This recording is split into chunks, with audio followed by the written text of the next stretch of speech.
أعوذ بالله من الشيطان الرجيم. بسم الله الرحمن الرحيم.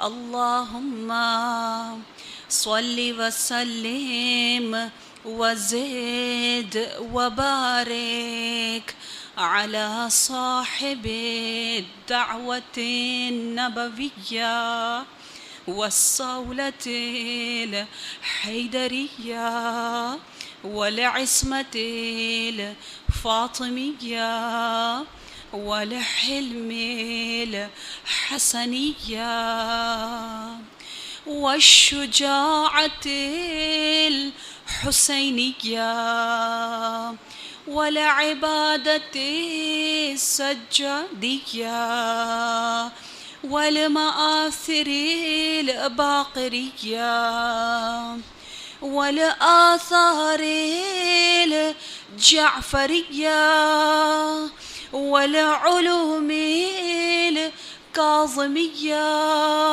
والحجج الرضبية والجود التقوية والنقاوة النقوية والهيبة العسكرية والغيبة الإلهية. صلوات.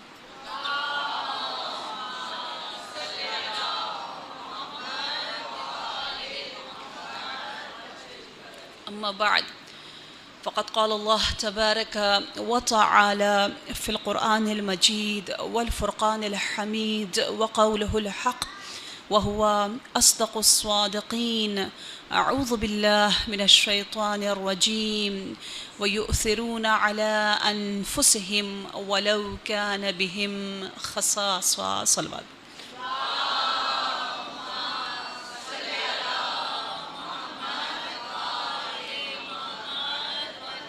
السلام علیکم ورحمۃ اللہ وبرکاتہ.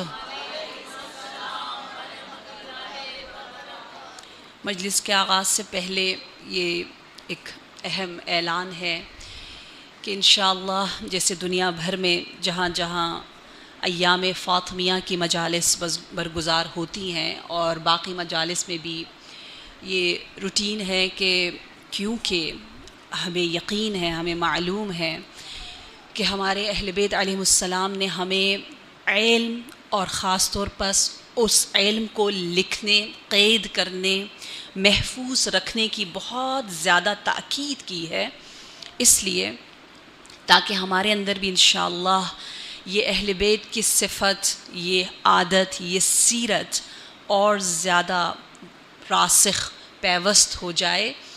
انشاءاللہ ان 5 مجالس کے سلسلے میں جو معلومات آپ کو دی جائیں گی اس سے ریلیٹڈ کچھ کویشچنز، کچھ کوئز کیے جائیں گے.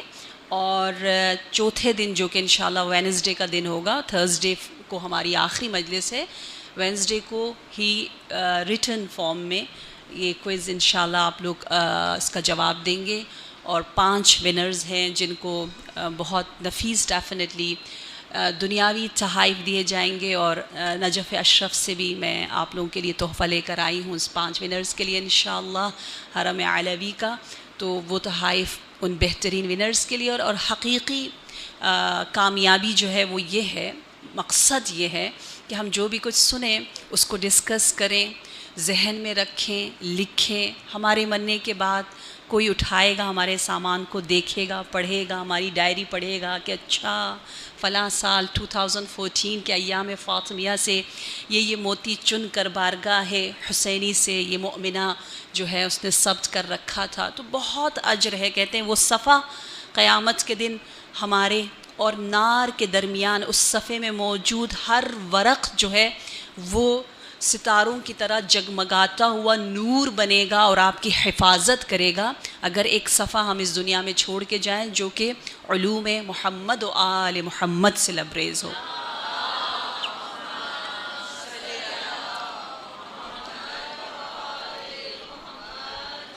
تو انشاءاللہ کل سے ہم کوشش کریں گے سب کہ لکھیں بھی انشاءاللہ. بہت اچھی عادت ہے.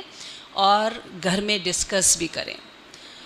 ایام فاطمیہ کا مقصد ہی، اور تمام جو ہم دن مناتے ہیں، ایام مناتے ہیں، ان کا ہدف یہ ہے کہ وہ میسج، وہ پیغام، وہ دن، وہ شخصیت ہمارے وجود کا حصہ بن جائے. اس ہستی کے متعلق ہم صبح و شام اس طرح سے انوالو ہو جائیں، سوچیں، فکر کریں.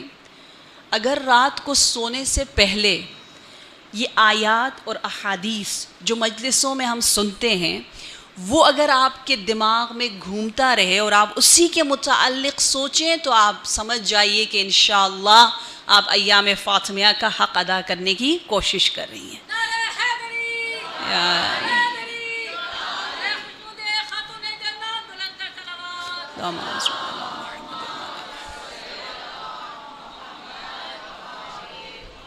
یقیناً میرے لیے بہت مشکل تھا کہ حرم علوی کو ایام فاطمیہ میں چھوڑ کر سفر کروں اور آؤں، کیونکہ سارے دل ادھر متوجہ ہوتے ہیں. امام علی کے پاس ایام فاطمیہ منانا، اور لیکن آپ یقین کیجئے کہ حرم علوی میں ہی بیٹھ کر ان مجالس کی تیاری، اور آپ سے ہی توسل کر کے اس ساقی کوثر، اس مدینۃ العلم، بحر علم سے کچھ اگر کوئی طری بھی ہم اسے کہہ سکیں، آپ کی خدمت میں انشاءاللہ خلوص دل کے ساتھ کچھ معلومات ہم شیئر کریں گے.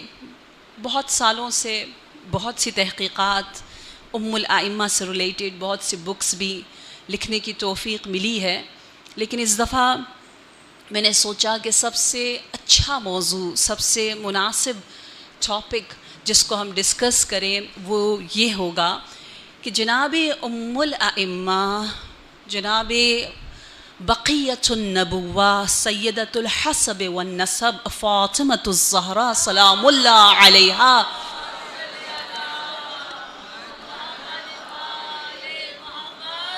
آپ کو انٹروڈیوس کرنے کے لیے، آپ کی شخصیت کو ہمارے دلوں میں جاگزین کرنے کے لیے جو راستہ، جو طریقہ اللہ تبارک و تعالی نے چنا، جن القابات اور جن اسماء کے ذریعے رب جناب سیدہ کا تعارف ہم سے کروا رہا ہے، تو آئیں انہی اسماء، انہی القابات، انہی تمام راستوں اور طریقوں کی عمق اور گہرائی تک جانے کی کوشش کریں. آیات کے ساتھ ساتھ ہمارے پاس بہت سی روایات ہیں جس میں رب ذوالجلال تعارف کروا رہا ہے.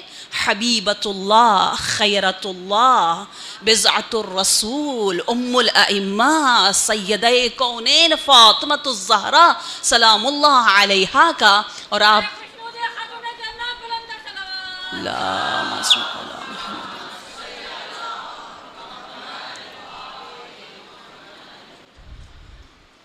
اور اس تعارف میں قرآن کے ساتھ ساتھ جیسے میں نے آپ کو بتایا روایات بھی بے شمار ہیں کہ روایات میں یہ بتایا گیا ہے اِنَّ لِفَاطِمَةَ 9 اسماء عند اللہ.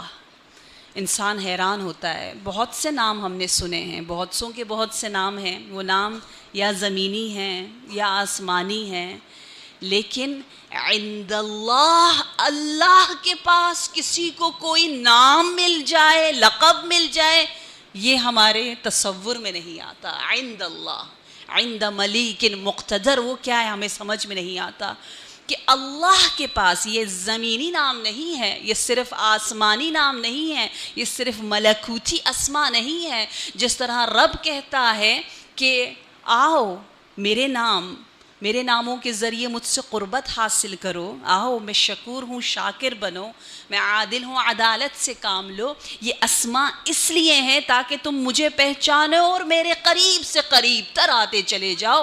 رب ذوالجلال نے کہا اسماء فاطمۃ الزہرا 9 ہے، 9 نام ہے فاطمۃ الزہرا کے اللہ کے پاس.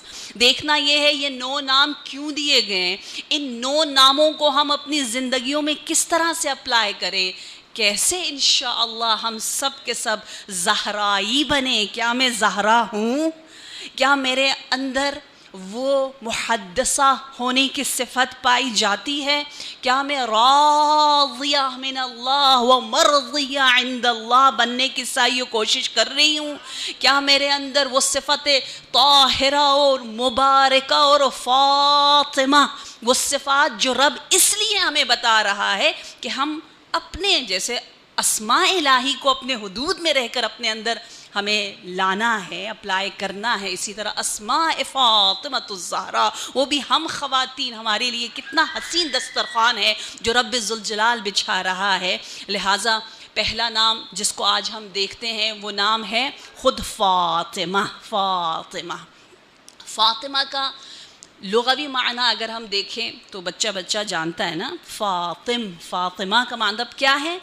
فاطمہ یعنی قاطعہ، یعنی فاصلہ، یعنی جدا، یعنی الگ، یعنی منفرد، یعنی یونیک، یعنی وہ ہستی جس کی ذات جدا ہے۔ یہ احادیث کی روشنی میں ہے۔ پوچھا گیا بار بار امام ششم سے کہ لما سمیت فاطمہ الفاطمہ، کیوں رب نے اپنے نام الفاطر سے مشتق کر کر فاطمہ کو فاطمہ کہا؟ میں بہت سوچتی ہوں یہ کیا ہے، یہ اشتقاق کیا ہے؟ یعنی اپنے ہی نام سے کوئی نام حبیبت اللہ کو دے دینا، وہ ڈائریکٹ لنک، وہ ڈائریکٹ رابطہ۔ اسی لیے ان ناموں کا اتنا احترام بھی ہے نا۔ کہتے ہیں نا جس گھر میں فاطمہ ہو وہاں فرشتے، وہاں رحمتیں نازل ہوتی ہیں۔ اس انسان کا احترام کرو جس کو آپ نے نسبت دے دی ہے نام فاطمہ سے یا نام زہرا سے۔ کیوں ہے اس انسان کا احترام؟ دنیا میں بھی احترام ہے اور آخرت کا احترام یہ ہے کہ رب ذوالجلال کہے گا کہ تو نے میری حبیبہ کا نام رکھ کر کچھ معصیتیں کر لی، تجھے شرم نہ آئی، مجھے حیا آتی ہے تجھ پر عذاب کرتے ہوئے۔ آخرت میں بھی بہت اجر ہے۔ ایک نام رکھ لینا اہل بیت کا، اس کا اجر اتنا سا رشتہ اگر منسلک ہو جائے تو رب اتنا اس کے بدلے ہمیں اجر دیتا ہے۔ تو آپ جیسی مومنات جو نہ جانے کہاں کہاں کراچی کے ایریا سے یہاں تشریف لائی ہیں، کتنا اجر ہے آپ کے لیے، کتنا ثواب ہے آپ کے لیے۔ مومنات، یہ میں ایک بات بتا دوں کہ ہر وہ انسان جو قرآن اور حدیث پر یقین رکھتا ہے اس کے لیے واجب ہے کہ ایام فاطمیہ میں وہ عزاداری کرے۔ بے شک وہ حنفی ہو، وہ حنبلی ہو، وہ شافعی ہو یا وہ مالکی ہو، اگر وہ قرآن اور حدیث پر اس کا یقین ہے تو واجب ہے۔ ہم قرآن سے استدلال کرتے ہیں اور کہتے ہیں کہ قرآن نے کیا کہا ہے؟ ما آتاکم الرسول فخذوہ، جو کچھ نبی نے دیا ہے اس کو لے لو۔ ماں عربی زبان آتی ہے نا، ماں سے زیادہ کوئی عام لفظ نہیں ہے۔ ماں یعنی جو کچھ، ہر چیز اس کے دائرے میں آ جاتی ہے۔ جو حرکت، جو فعل، جو کلمہ، جو میسج، جو بھی پیغام نبی کی طرف سے آئے، کوئی اشارہ بھی نبی کر دے تو خضوع ہو، پورے وجود کے ساتھ اس کو لے لو۔ اور نبی نے کیا کیا؟ نبی کا عمل کیا ہے؟ کیا لیں؟ نبی کیا کرتے رہے؟ وہ نبی جو عقل کل ہے، جو علم کل ہے، وہ نبی ایسی ہستی، ان کی زندگی کا ایک حصہ فاطمۃ الزہرا کے تعارف میں گزرا۔ آپ کو انٹروڈیوس کروانا نبی اکرم کی ذمہ داریوں میں سے ایک ذمہ داری تھا۔ مومنات، یہ معمولی ایام نہیں ہے، یہ ام الائمہ کے غم میں غمگین ہونا۔ صرف اور صرف اللہ کی کتاب لوح محفوظ میں آپ کا نام نہیں لکھا جائے گا کہ آپ نے اجر رسالت دیا، آپ نے ام الائمہ کے غم میں آپ پرسہ دینے آئی، نہیں، بلکہ کتاب خاتم النبیین میں بھی آپ کا نام ثبت ہو جائے گا۔ نہ صرف کتاب خاتم النبیین بلکہ کتاب امیر المؤمنین میں آپ کا نام محفوظ لکھ دیا جائے گا، آجرین رسالت میں سے آپ کا نام۔ اور نہ صرف خاتم النبیین یا امیر المؤمنین، بلکہ حسن ابن علی آپ کو دعا دے رہے ہیں، حسین ابن علی آپ کو دعا دے رہے ہیں، ان کی کتاب میں بھی آپ کا نام لکھا جا رہا ہے، یہاں تک کہ امام رضا جنہوں نے اپنی جدہ ماجدہ پر اتنا گریہ کیا کہ آپ کی آنکھ زخمی ہو گئی، یہ معمولی دن نہیں ہے، اس لیے جتنا ہو سکے ام الائمہ کے لیے ہم بلائیں کہ آئے جاگے، ہو اس فاطمہ، یہ فاطمہ کون ہے؟ وَاعْلَمُوا أَنِّي فاطمہ۔ عبد الحمید مہاجر ایک ینگ عالم ہے، اسی زمانے کا عالم ہے، وہ کہتا ہے کہ میں فلج میں مبتلا ہو گیا، ابھی یوٹیوب میں بھی آپ عربک لینگویج میں آپ اس کو دیکھیں، بیمار ہوا، ابھی اسی زمانے کی بات ہے، کویت میں تھا، بیمار ہوا، اس کو لے جایا گیا لندن میں فالج، پورا بدن بے حرکت نہیں کر رہا۔ عبد الحمید کہتا ہے جیسے محرم کا وقت قریب آنے لگا، عالم تھا اور خطیب ذاکر، تو جیسے مجھے کہا کہ اے عبد الحمید، یہ بیماری ساری زندگی تیرے ساتھ رہے گی، تجھ سے جدا نہیں ہو سکتی، اس کو ہوپ لیس کر دیا۔ کہتا ہے میں نے صرف اور صرف ایک جملہ کہا، یہ ابھی کا واقعہ ہے، اسی دور کا۔ عبد الحمید کہتے ہیں میں نے صرف ایک جملہ کہا، میں نے کہا یا فاطمہ الزہراء، میں آپ کے بیٹے حسین کا ذاکر ہوں، میں ہر سال کویت میں فلاں امام بارگاہ میں مجلس پڑھا کرتا تھا، مجھے آپ خود ہی بتا دیں کہ میں کیا کروں۔ یہ ایک جملہ کہا، اس نے توسل کیا، لیکن یقیناً شکستہ دلی کے ساتھ۔ تو کہتے ہیں میں نے عالم رؤیا میں دیکھا کہ مجھے کویت کی اسی مجلس میں لے جایا جا رہا ہے، ممبر کے پاس بٹھایا جا رہا ہے، اور مجھے کہہ رہے ہیں عبد الحمید اٹھو مجلس پڑھو۔ تو وہ کہتے ہیں میں ہل نہیں سکتا، میں صحیح طرح بول نہیں سکتا، میں کیسے مجلس پڑھوں؟ کہا مدد کرو، عبد الحمید کو ممبر پہ بٹھاؤ۔ عبد الحمید کو جب ممبر پر بٹھایا گیا تو وہ بولنے لگا، اس نے مجلس پڑھ لی، اور وہ کہتا ہے کہ میں خواب سے بیدار ہوا، میں لندن میں ہی ہوں، ہاسپٹل میں ہی ہوں، لیکن میں نے فوراً کہا مجھے لے چلو، محرم نزدیک ہے۔ یہ پہلی محرم کا واقعہ، اس کو کویت لے جایا گیا، بالکل وہی منظر اس نے دیکھا جو عالم رؤیا میں دیکھا۔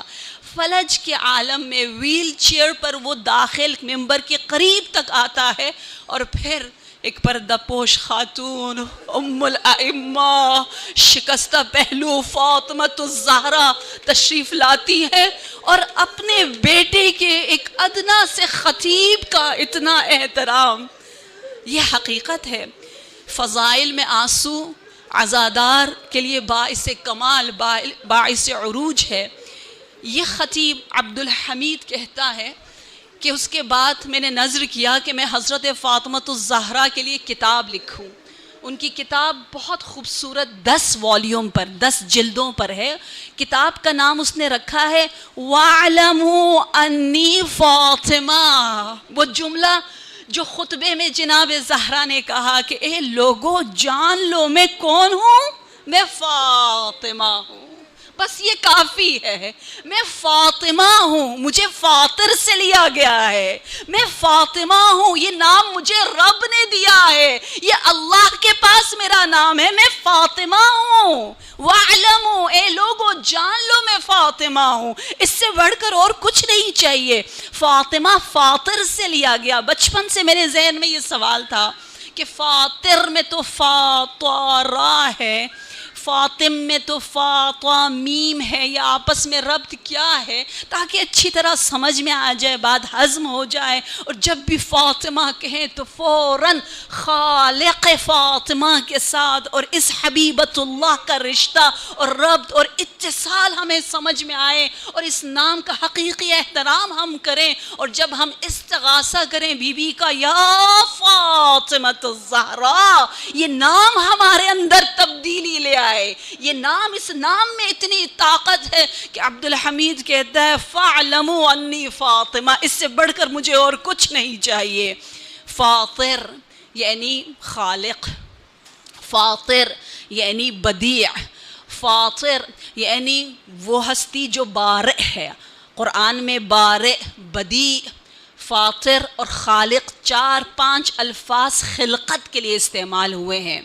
فاطر کا ایک مطلب خلقت اس اعتبار سے ہے کہ جب فطر ہوتا ہے، جیسے افطار کا وقت ہوتا ہے، افطار بھی اسی فاطر سے لیا گیا ہے جس سے فاطمہ لیا گیا ہے، مشتق ہے۔ افطار یعنی وہی توڑ دینا، الگ کرنا، جدا ہو جانا، ایک مرحلے سے دوسرے مرحلے کی طرف پلٹنا۔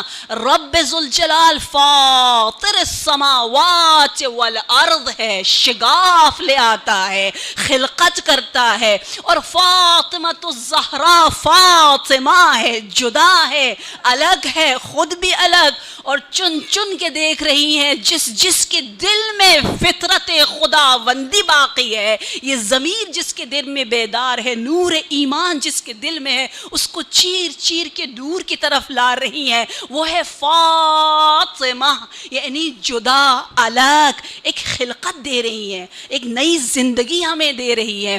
وہ زندگی جس زندگی کی ہم سب تلاش میں ہیں، وہ جو ہمارا ڈریم ہے، ہمارا خواب ہے، ہم سب کے سب جس کی آرزو رکھتے ہیں کہ ہمیں وہ زندگی مل جائے، وہ زندگی کوثری زندگی ہے۔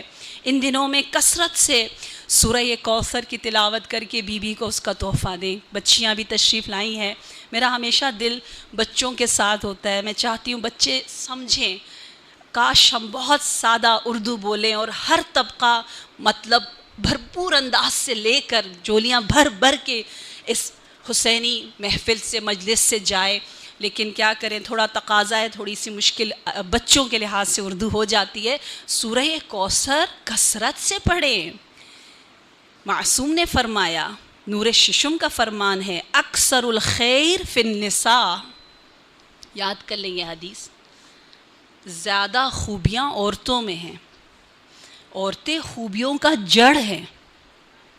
عجیب حدیث ہے، اکثر عورت ہے، لیکن کیوں ہے اکثر الخیر فی النساء؟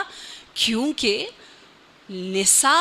نساء مؤمنین کی سیدہ کوثر ہے۔ کوثر یا علی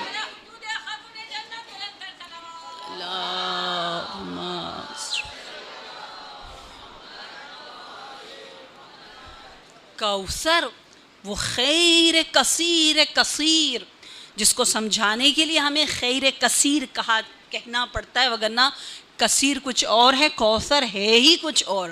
بعض عربی کے ایسے الفاظ ہیں جن کا ترجمہ نہیں ہو سکتا، یہ سب مانتے ہیں، سارے مترجمین کہتے ہیں نہ رحمان کا ترجمہ پاسبل ہے نہ رحیم کا، اس لیے کہتے ہیں شروع کرتا ہوں اس اللہ کے نام سے جو رحمان ہے اور جو رحیم ہے، کیونکہ جو بھی ترجمہ کریں وہ کافی نہیں ہے۔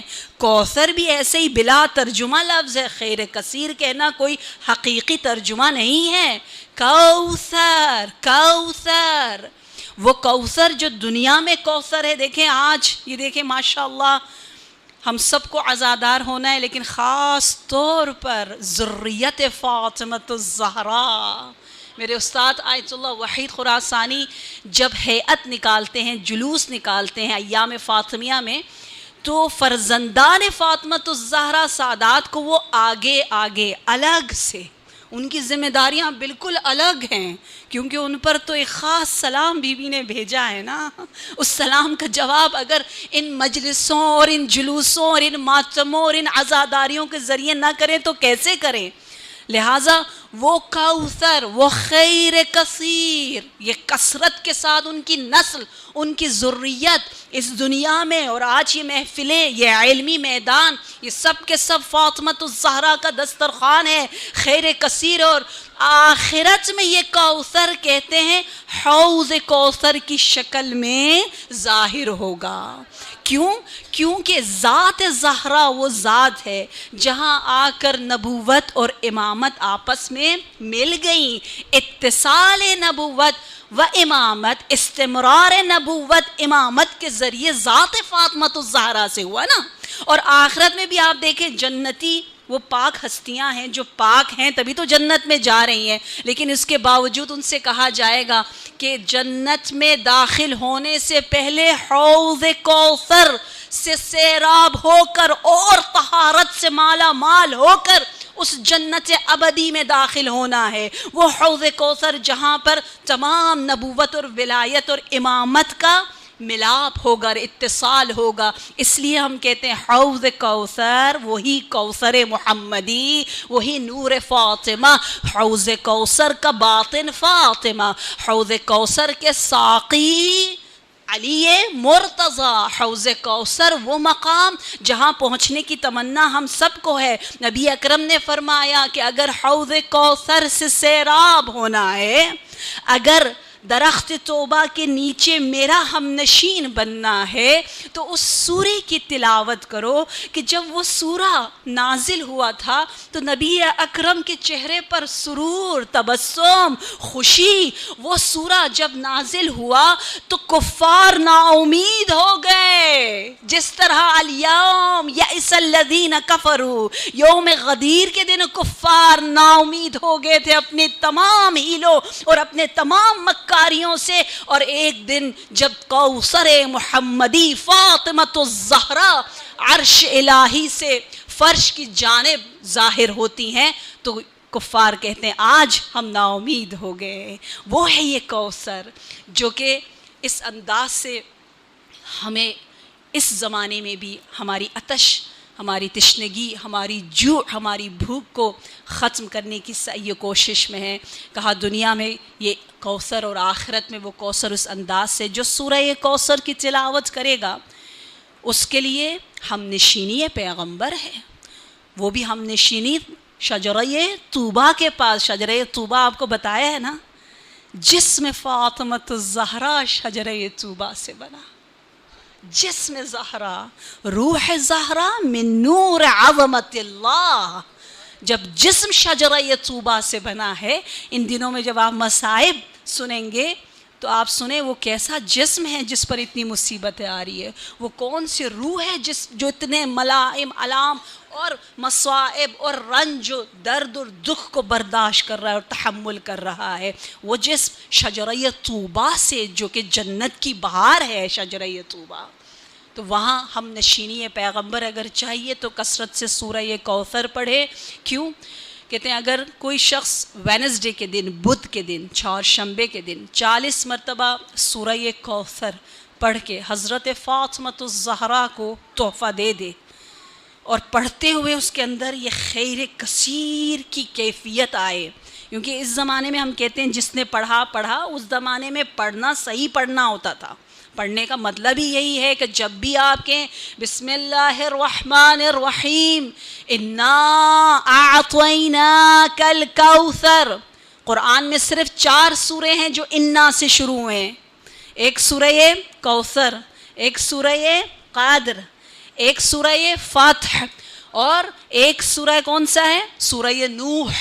چاروں بہت اہم پیغام رکھتے ہیں۔ انا اعطیناک الکوثر، سورہ کوثر، سورہ فاطمہ، انا انزلناہ فی لیلۃ القدر، سورہ قدر، سورہ فاطمہ، 2 سورہ فاطمۃ الزہرا سے ریلیٹڈ ہے، اور ایک فتح کی خوشخبری دے رہا ہے، اور ایک سب سے پہلے عظیم اولی الامر، اولی العزم نبی نوح، جو کہ ثانی اور سیکنڈ ابو البشر کا لقب جنہیں ملا ہے، وہ سورہ نوح انا سے شروع ہو رہا ہے۔ جس طرح فاطمۃ الزہرا فاطمہ ہے، میں نے آپ کو بتایا ہے نا، الگ تھلگ، یونیک، جدا، جن کی ذات شر سے جدا، جہل سے جدا، اور رج سے جدا، نجاست سے جدا، اسی طرح وہ اپنے چاہنے والوں کو تمام ظلمت کی تاریکیوں سے جدا کر کے نور کی طرف لے جا رہی ہے، تمام گمراہیوں اور ضلالت سے دور، تمام خرافات، تمام یہ دنیاوی سیلاب اور طوفان اور جس میں لوگ غرق ہے دنیا داری، اس سے دور کر کے نور اور سکون اور آسائش اور سرور کی منزل کی طرف جو لے جائے اسے فاطمۃ الزہرا کہتے ہیں۔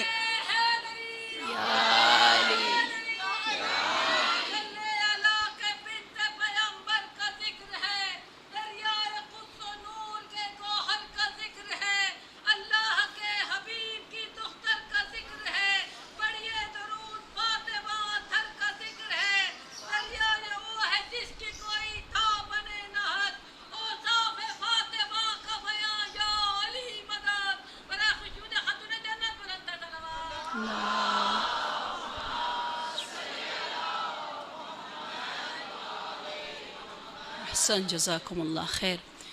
یہ کوثر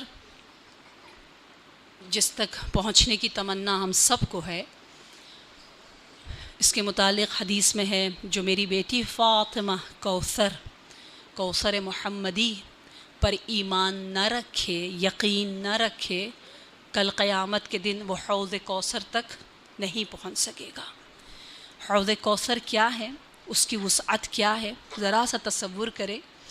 روایت بتا رہی ہے کہ حوض کوثر کا پانی دودھ سے زیادہ سفید، شہد سے زیادہ شیرین، مکھن سے زیادہ نرم، اور جو کنکریاں حوض کوثر کی ہیں وہ لؤلؤ و مرجان کی، اور گھاس جو ہے وہ زعفران کا، خوشبو اس مٹی کی جو ہے وہ مشک و عنبر کی ہے. اور جو پیالے، جو جام ہوں گے سلور کلر کے، اس کے متعلق روایت بتا رہی ہے کہ ان جام کی تعداد ستاروں سے بھی زیادہ ہے. ستارے کتنے ہیں ہم اور آپ نہیں جانتے. ابھی تک کشف جتنا ہو چکا ہے گیلیکسیز کے بارے میں آپ کو پتہ ہے کتنے گیلیکسیز ہیں؟ کہتے 700 ملین تک کا انسان کو پتہ چلا ہے، ملینز میں پتہ چل گیا ہے. اور کیا خبر ہے؟ یہ سب پہلی آسمان کے نیچے. دوسرے آسمان کے نیچے کیا ہو رہا ہے، تیسرے آسمان کے نیچے کتنے ستارے ہیں ہم نہیں جانتے. وہ ہے حوض کوثر محمدی جہاں ستاروں کی تعداد سے بھی زیادہ جام کوثر، وہ بھی ساقی کوثر ید علی ابن ابی طالب کے ذریعے جو ہے وہ زہرائے مرضیہ کے چاہنے والوں کے درمیان تقسیم کیا جائے گا.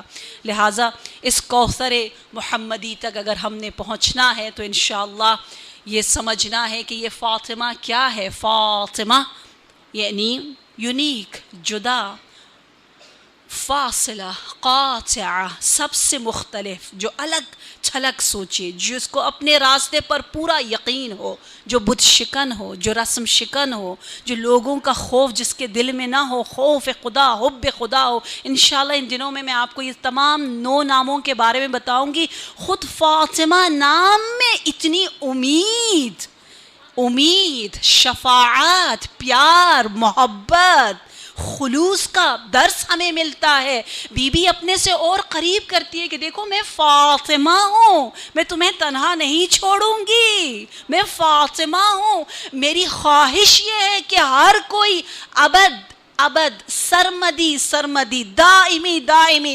ہمیشہ کے لیے خوش بخت ہو جائے. فاطمہ الزہرا کا مقصد یہ ہے کہ ہم آخرت میں سرخرو ہو کر انشاءاللہ ایمان سے لبریز ہو کر ہماری ابدی زندگی سنور جائے. فاطمہ جدا کرنے والی، شفاعت کا معنی اس میں پنہان ہے. اور سورہ کوثر بھی بڑا یونیک سورہ ہے، بڑا بے مثال سورہ ہے. نام فاطمہ کی طرح کہتے ہیں جتنے ورڈز سورہ کوثر میں استعمال ہوئے سب کے سب قرآن میں صرف ایک دفعہ استعمال ہوئے، دوسری دفعہ نہیں، ریپیٹ نہیں ہوا.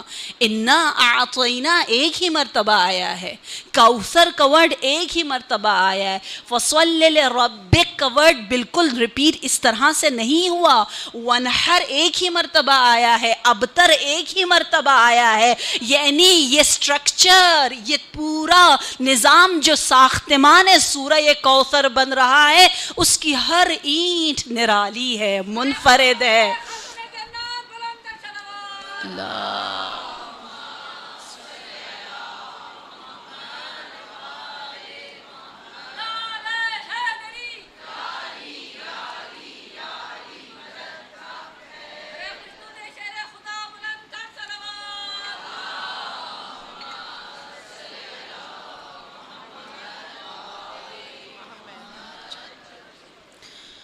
اور انشاءاللہ یہ نام ہمارے اندر یہ امید، یہ یقین لے کر آئے، جیسے کہ میں نے آپ کو بتایا کہ قرآن اور سنت کی روشنی میں ایام فاطمیہ، عزاداری بنت رسول اللہ منانا ہر مسلمان پر واجب ہے.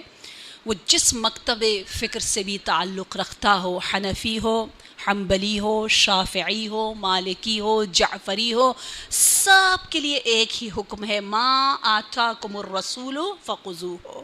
جو نبی نے دیا وہ کرو. نبی نے کیا کیا؟ نبی نے ایک ہستی کو اتنا سونگا، اتنا چوما، اتنا احترام کیا. یہ جو ہم صرف سنتے ہیں نبی کھڑے ہوتے ہیں، نہیں، عربی میں اگر آپ غور کریں صرف کھڑے نہیں ہوتے ہیں. اگر الفاظ آپ دیکھیں اس کا مطلب یہ ہے کچھ قدم آگے چل کے فاطمہ کا استقبال کیا کرتے تھے. صرف کھڑا ہونا نہیں کہ آگے کھڑے ہو گئے اور بٹھا دیا، ہرگز نہیں. اور چومنا بھی صرف آپ کے ہاتھوں کا نہیں ہے، صرف رخساروں کا نہیں ہے، صرف پیشانی کا نہیں ہے، صرف ان بالوں کا نہیں ہے، صرف سینہ اقدس وہ شجرہ طوبہ کا ثمر اور پھل کی خوشبو اور جنت کا رائحہ سننا نہیں ہے. عجیب روایات ملتی ہے کن کن مقامات فاطمہ الزہرا کا بوسہ نبی لے رہے ہیں. ذرا تصور کریں، آپ آنکھیں بند کریں، ذرا تصور کریں کہ وہ عقل کل سید الانبیاء جن کے ہاتھوں کا بوسہ لینے کی آرزو اور تمنا 1,24,000 انبیاء کی ہے، وہ نبی جھک جھک کے فاطمہ الزہرا کا اتنا احترام کر رہے ہیں. اور قرآن نے کیا کہا ہے؟ قرآن نے کہا ما اجری الا علی اللہ. دیکھو میں تم لوگوں سے کوئی اجر رسالت نہیں مانگتا. میرے دان شہید ہوئے، مجھے کچھ نہیں چاہیے. میرا زخم مجھے بہت سے جسم میں ملے، اس کے بدلے کچھ نہیں چاہیے. کوئی گستاخی کا کوئی اجر دنیا میں مجھے نہیں چاہیے. میرا اجر تو اللہ کے پاس ہے. تمام انبیاء نے یہی کہا نا، کسی نبی نے کوئی اجر نبوت اور رسالت نہیں لیا. میرے نبی نے بھی یہی کہا. لیکن ہاں پھر کہا اللہ. ایک روایت ایک آیت میں ہے اللہ مودۃ فی القربہ.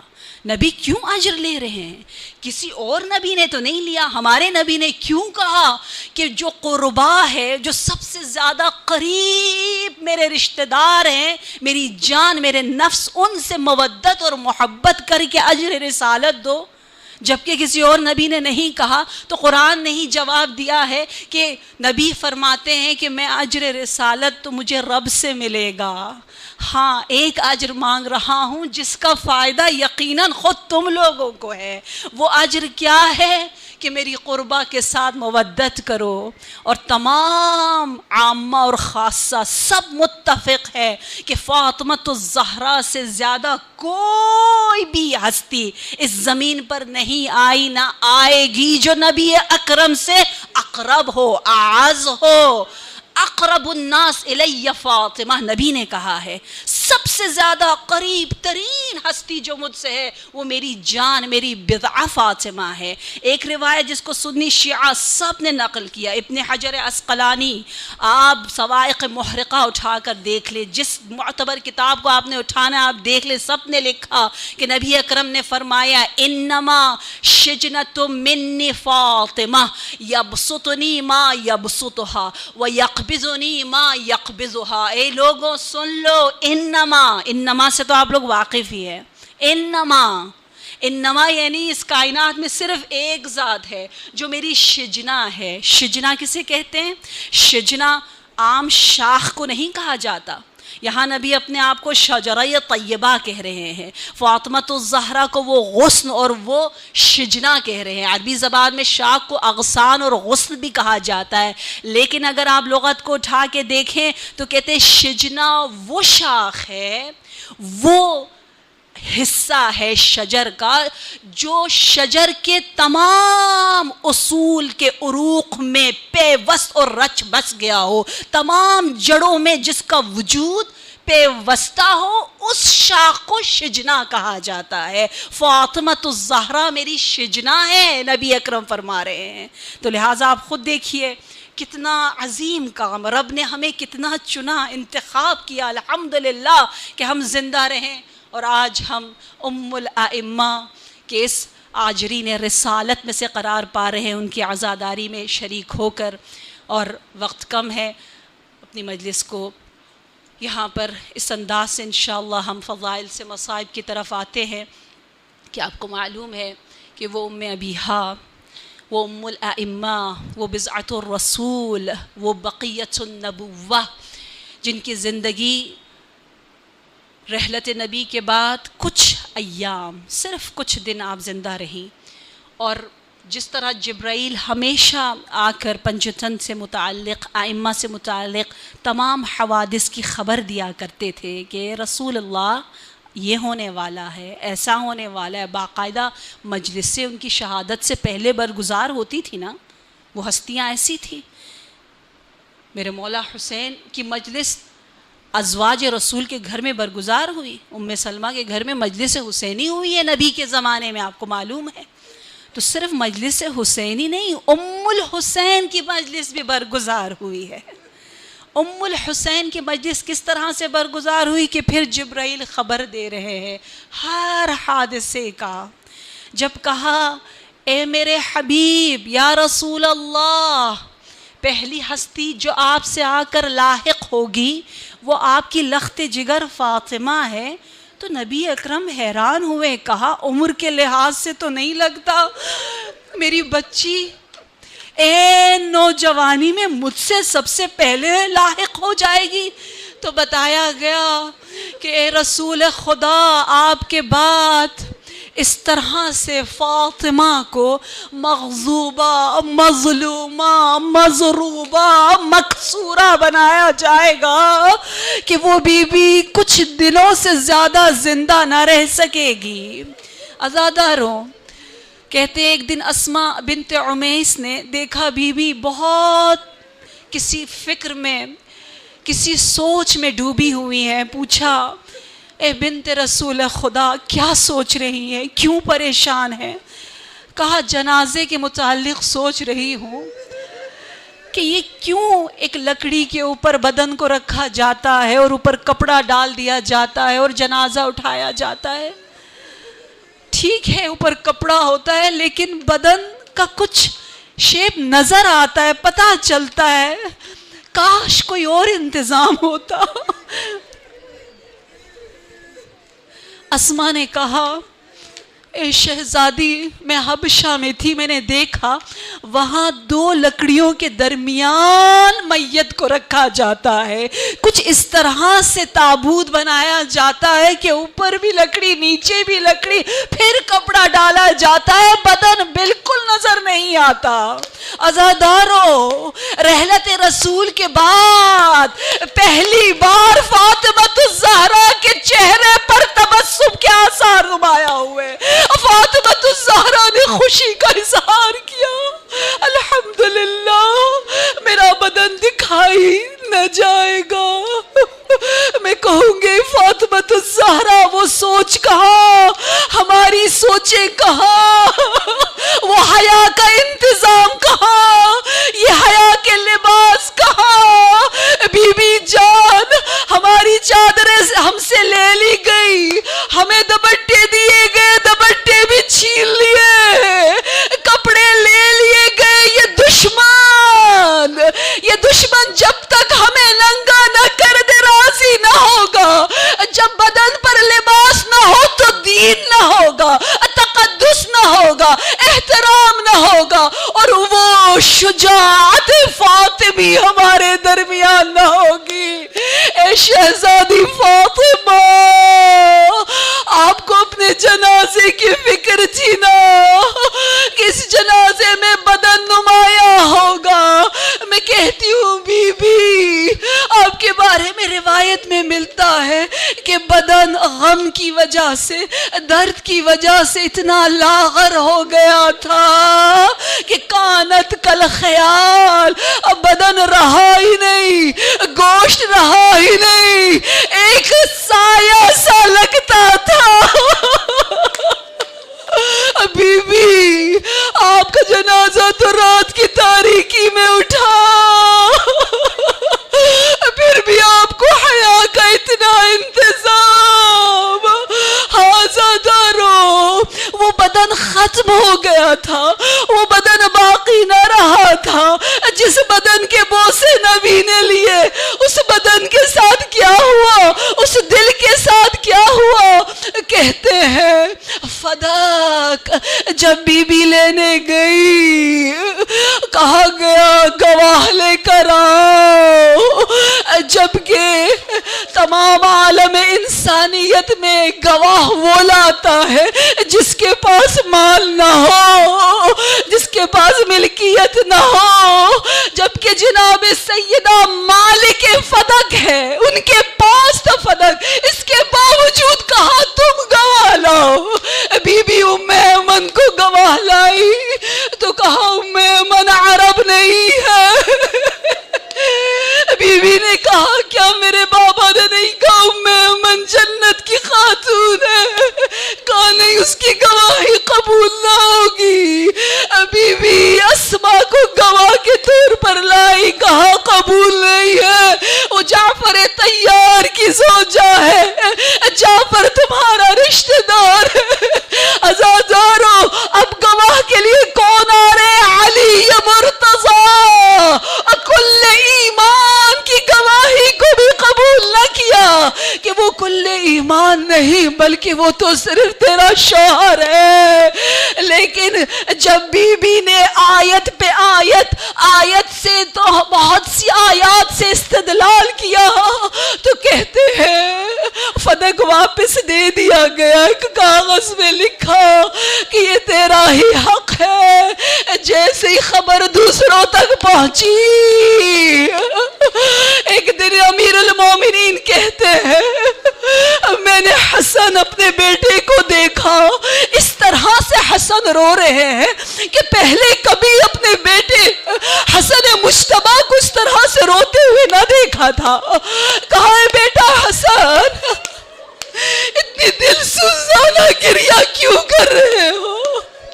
تو کہا بابا میں نے وہ منظر دیکھا جو آپ نے نہیں دیکھا۔ بابا جب فدق کا خطبہ دے کر میری ماں واپس آ رہی تھی، عزادارو بہت کم ہم مصائب بیان کرتے ہیں، بابا میں نے وہ منظر دیکھا کہ ہاتھ میں وہ فدق کا کاغذ جس کو واپس چھینا جا رہا ہے، کاش وہ صرف چھین لیا جاتا۔ کسی مرجع میں عالم رویا میں دیکھا آیت اللہ نے مرجع نے اور پوچھا اے سیدہ کیا یہ خبر سچ ہے کہ آپ پر ضربتیں لگائی گئی، آپ کے چہرے سے خون جاری ہوا؟ بی بی نے فرمایا کتاب ہدایت الکبریٰ میں میری شہادت کی خبر پڑھو، میں خون آلود ہو کر اس دنیا سے گئی ہوں۔ کبھی بی بی نے ان آنکھوں سے امیر المومنین کو نہ دیکھا، اپنا چہرہ چھپائے رکھا، وہ چہرہ جس پر بہت سے ظلم ڈھائے گئے۔ آزادارو تبھی بی بی کہتی ہے جب بھی میری شہادت